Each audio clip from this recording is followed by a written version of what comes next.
السلام علیکم ورحمۃ اللہ وبرکاتہ۔ امید ہے کہ آپ تمام حضرات بخیر و عافیت سے ہوں گے۔ آپ تمام حضرات کی خدمت میں بہت اہم اور قیمتی حدیث لے کر حاضر ہوا ہوں۔ آپ صرف چند منٹ نکال کر وہ حدیث سنیں، اور وہ حدیث یہ ہے۔ حدیث شریف میں ہے، جس نے کسی مسلمان کو معاف کیا، اس کی غلطیاں، اس کی سنگینیاں اور اس کے تسامحات درگزر کیے، قیامت کے میدان میں اللہ تعالیٰ کہے گا کہ اس نے تو ایسی زیادتی کی تھی، اس نے تو ایسی زیادتی کی، آپ نے معاف ہی کر دیا کہ جی بالکل معاف۔ اچھا، آج ہم بھی آپ کو ایسا معاف کر دیں گے کہ پورے خلائق حیران رہ جائے گا، کیونکہ یہ شان تو میری ہے، بڑے بڑے مجرموں کو معاف کرنا۔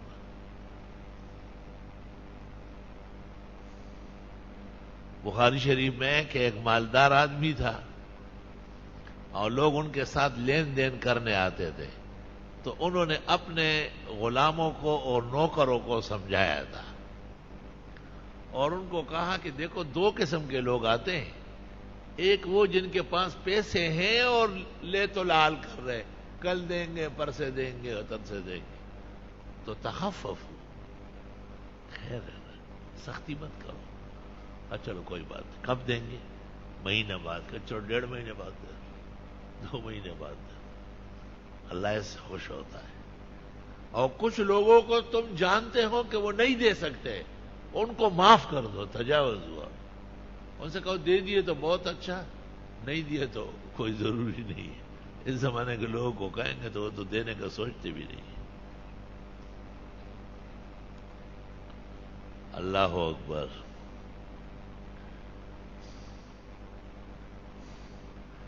کہتے ہیں کہ جب اس شخص کا خاتمہ ہوا اور اس کے اعمال بحضور الہی پیش ہوئے، تو فرشتوں نے یہ برتاؤ پیش کیا، بخاری شریف میں، تو حق تعالیٰ نے فرمایا کہ یہ کام کے باوجود اس کے کہ دے سکتے اور نہیں دے رہے، ان کے بارے میں بھی نرمی کرو، اور جو واقعی تنگ دست ہے ان کو تو معاف ہی کرو۔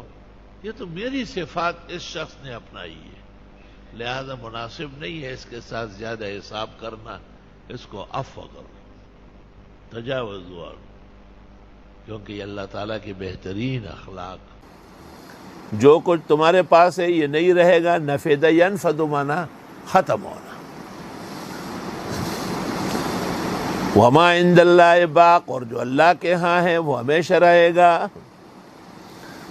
انسان خود فانی ہے، اس کی ہر چیز فانی ہے، صحت فانی ہے، جوانی فانی ہے، حسن فانی ہے، جود اور سخا فانی ہے، قابلیت و لیاقت فانی ہے۔ اللہ تعالیٰ کے لیے جو کچھ کیا گیا ہے وہ ہمیشہ رہے گا۔ ہمیشہ رہنے والی بس ایک اللہ کی ذات ہے۔ کہتے کہ سفیان ابن عیینہ سے سوال ہوا تھا نا، تو انہوں نے کہا تھا کہ میں نے بہت غور کیا تو میں سمجھ گیا کہ ہر چیز فانی ہے، اس کو بقا بخشنے کے لیے اللہ کے نام پہ کرنا پڑے گا۔ مولانا مفتی محمد شفیع صاحب کی ایک کتاب ہے کشکول، اس میں یہ واقعہ بہت تفصیل سے نقل ہے۔ جو کچھ تمہارے پاس ہے یہ ختم ہو جائے گا، وما عند اللہ باق، اور جو اللہ کے ہاں ہے وہ رہے گا۔ مطلب ہے کہ آپ دنیا لے کے دین کیسے چھوڑ رہے ہیں؟ دین تو ہمیشہ ساتھ ہے، دنیا تو نہیں رہے گی۔ وَلَنَجْزِيَنَّ الَّذِينَ صَبَرُوا أَجْرَهُمْ بِأَحْسَنِ مَا كَانُوا يَعْمَلُونَ، اور ضرور بدلہ دیں گے ان لوگوں کو جو ثابت قدم رہے ہیں۔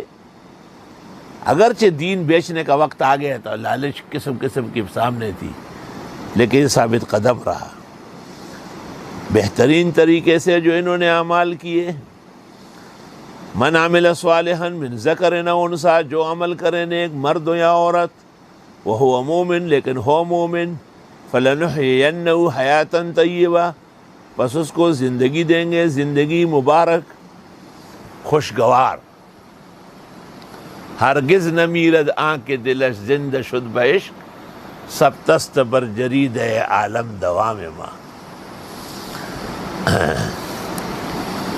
کمال ہے ویسے کہ آدمی چلے گئے اور آدمیوں کے اعمال باقی. یہ بخاری کا جامع ہے، یہ ابو داؤد کی سنن ہے، یہ ترمذی کی ہے، یہ تفاسیر ہے، یہ فقہ. ایسے ہی مزید ویڈیو دیکھنے کے لیے آپ ہماری چینل نورانی باتیں کو سبسکرائب کریں تاکہ ویڈیو اپلوڈ ہوتے ہی سب سے پہلے نوٹیفیکیشن آپ کو مل جاوے، اور اس ویڈیو کو اپنے دوستوں میں شیئر کرنا نہ بھولیں.